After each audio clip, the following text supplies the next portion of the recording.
চৰকাৰে যেটো কৰিছে সমৰ জিলাৰ নামত এটো গোটেইটো ভেকো হোৱা নাই কাৰণ 1983 চনৰ 15 মাৰ্চতে ৰঙিয়া সাব ডিভিজন ঘোষণা হৈছিল আৰু ঘোষণা কৰিছিল আমাৰ তথাকথিত গণশত্ৰু হিতেশ্বৰ শইকীয়াই কাৰণ তেতিয়া তেওঁক বহুতেই হিতেশ্বৰ শইকীয়াক গণশত্ৰু বুলি আখ্যা দিছিল কিন্তু গণশত্ৰুজনে আমাৰ গণমিত্ৰ কাম কৰিছিল ৰঙিয়াবাসী ৰাইজৰ কাৰণে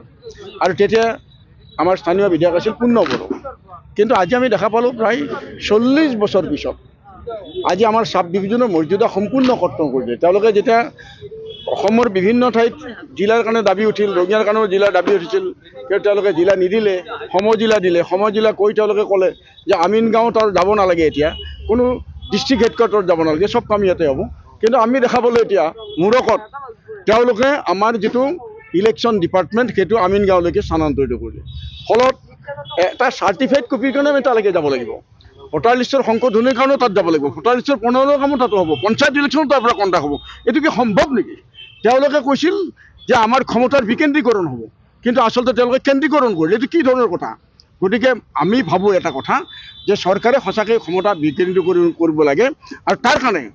আমি আজি 40 বছৰে যিটো অধিকাৰ ৰঙিয়াবাসী ৰাইজে ভোগ কৰি আছোঁ যে আমাৰ ৰঙিয়াতে ইলেকশ্যন হয় ভোটাৰ লিষ্ট ইয়াতে প্ৰণয়ন হয় ইয়াতে ভোটাৰ লিষ্টৰ সংশোধনী হয় গতিকে আজি সেই অধিকাৰ তেওঁলোকে 40 বছৰ পিছত আমাৰ পৰা কাঢ়ি নিলে ৰঙিয়াবাসী ৰাইজে ইয়াৰ বিৰুদ্ধে তীব্ৰ ধিক্কাৰ দিছে আজি কেৱল নাগৰিক মঞ্চই নহয় কেৱল ষ্টেচন নাগৰিক সমিতিয়ে নহয় কেৱল আমাৰ অন্যান্য অৰাজনৈতিক সংগঠনে নহয় আনকি ৰাজনৈতিক দলবিলাক ঐক্যবদ্ধ আজিৰ সভাত আমি সকলো ৰাজনৈতিক দলক আমন্ত্ৰণ কৰিছিলোঁ আজি আপোনালোকে জানে যে বিজেপিৰ বহু দলীয় কৰ্মী দলত থাকিলেও তেওঁলোকেও বিদ্ৰোহ কৰি এই ক্ষেত্ৰত বিদ্ৰোহ কৰিছে গতিকে ৰঙিয়াবাসী ৰাইজে এটা ঐক্যবদ্ধ সংগ্ৰাম গঢ়ি তুলিব যে ৰঙিয়াৰ যি হিত গৌৰৱ যেটো মৰ্যাদা দিয়া দৰকাৰ অন্যত্ৰ যদি তেওঁলোকে মেডিকেল কলেজ স্থাপন কৰিব পাৰে অন্যত্ৰ যদি তেওঁলোকে সেমি কণ্ডাক্টৰ ইণ্ডাষ্ট্ৰীৰ কাৰণে হাজাৰ হাজাৰ কোটি টকা খৰচ কৰিব পাৰে আজি ৰঙিয়াৰ এপলো মিল বন্ধ হৈ যোৱাৰ পিছত সেই স্থানত এটা উল্লেখযোগ্য ইণ্ডাষ্ট্ৰী কিয় কৰিব নোৱাৰে গতিকে এই ক্ষেত্ৰত আমাৰ যিগৰাকী লোকেল MLA তেওঁ কিন্তু উত্তৰদায়ী আমাৰ যিগৰাকী লোকেল সাংসদ দৰং উদয়গুৰিৰ সাংসদ দিলীপ শইকীয়া ডাঙৰ তেওঁলোক কম মানুহ নহয় এটা সময়ত তেওঁ জেনেৰেল ছেক্ৰেটাৰী আছিল বিজেপিৰ এওঁতো আজি প্ৰদেশ বিজেপিৰ সভাপতি কিন্তু আজি আমাৰ চৰকাৰে ৰঙিয়াৰ সকলো অধিকাৰ কৰ্তন কৰিছে তেওঁলোকৰ এটা টু শব্দ নাই মই ভাবোঁ ৰঙিয়াবাসী ৰাইজে ইয়াৰ বিৰুদ্ধে তীব্ৰ ধিক্কাৰ দিছে তীব্ৰ আন্দোলন গঢ়ি তুলিব যদি আমি দাবী কৰিছোঁ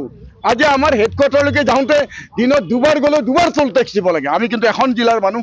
আমি কৈছোঁ এই টোল টেক্স উঠাই দিব লাগে আমি কৈছোঁ আমাৰ ইলেকশ্যন ডিপাৰ্টমেণ্ট পুনৰপি ৰঙিয়ালৈকে আনিব লাগে ইলেকশ্যন ৰঙিয়াৰ পৰা কণ্ডাক্ট কৰিব লাগে যদি নকৰে আমি এটা অহা দিনত ঐক্যবদ্ধ সংগ্ৰাম গঢ়ি তুলিম